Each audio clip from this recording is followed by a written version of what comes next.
Okay, so for a minute, forget everything you think you know about Silicon Valley being the center of the AI universe. Right now, the entire world of artificial intelligence, we're talking heads of state, tech CEOs, everyone has its eyes on one city, New Delhi. The AI Impact Summit 2026 isn't just another conference. It's a pivotal moment that could literally reshape the future of technology. And you can really feel that energy, right from the very top.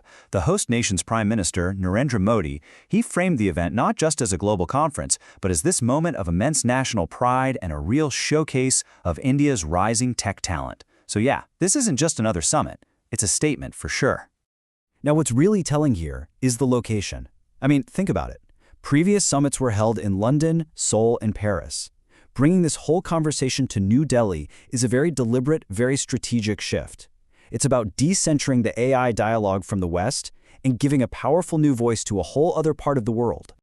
And hey, just so we're all on the same page, when we talk about the global South, what are we actually talking about? Well, we're generally referring to this huge group of nations in Asia, Africa, and Latin America. Historically, they've shared similar challenges in development, and now they're looking to forge a common path in the age of AI.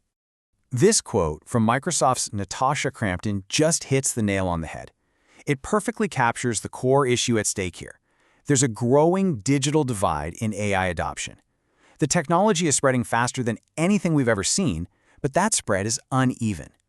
So the crucial question this summit is trying to answer is, how do we make sure the benefits of AI are shared by everyone, not just a handful of wealthy nations?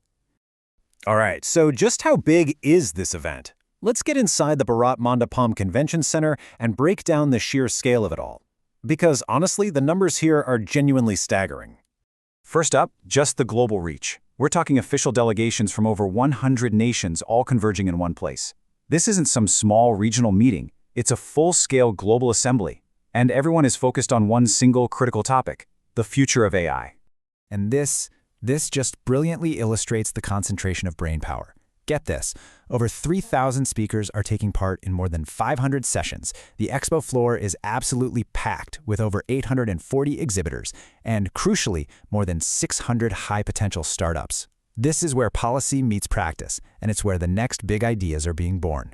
The public interest has been, overwhelming is probably an understatement. Over 2.5 lakh, that's 250,000 people have registered to attend. It just shows this incredible grassroots appetite for understanding AI, and it proves this conversation now extends far, far beyond the typical tech conference. So the 5-day agenda is meticulously structured. It kicks off with policy and the Grand Expo inauguration, then it dives deep into applied AI and some cutting-edge research. And it all builds up to this crescendo with the Leaders' Plenary, which culminates in the adoption of the final Delhi Declaration. Okay, so how does all of this tie into the host nation's own ambitions?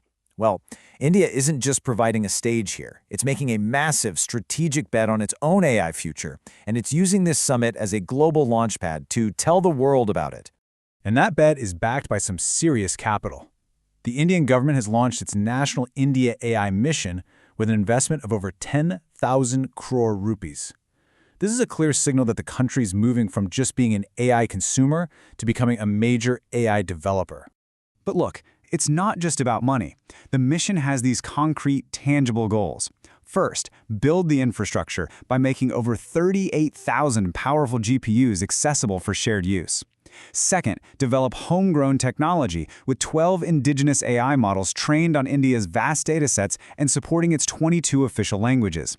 And third, put it all to work with over 30 AI applications built for India's specific needs. So what's the endgame for India here? Well, the objectives are crystal clear. It's about positioning the country as a major AI service provider for the world while also democratizing the tools of AI, like computing power and data, for its own citizens.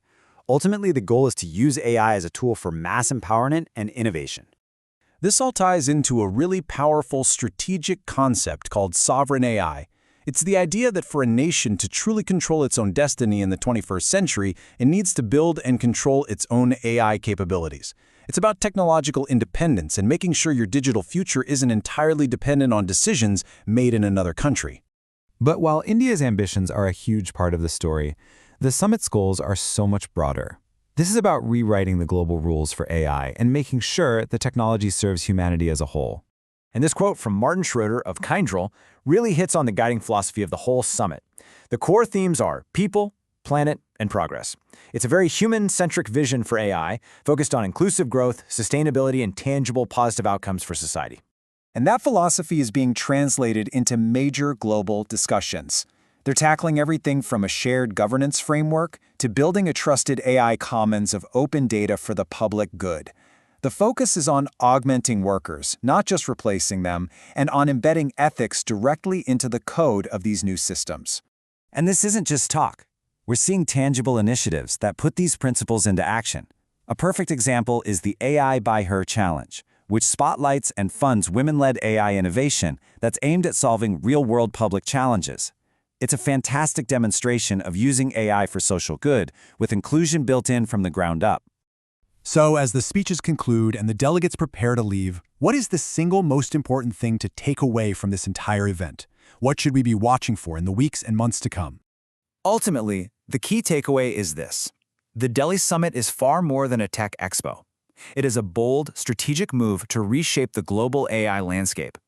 It's a collective effort, with India right at the forefront, to ensure the future of AI isn't dictated by just a few, but is built by and for everyone. In the end, that Delhi Declaration is going to be full of ambitious goals. But you know what? The real test isn't the words on the paper. It's the action that follows. The critical question isn't just if we can build a responsible AI for all, but whether a summit like this can truly shift the balance of power to make sure we actually do it.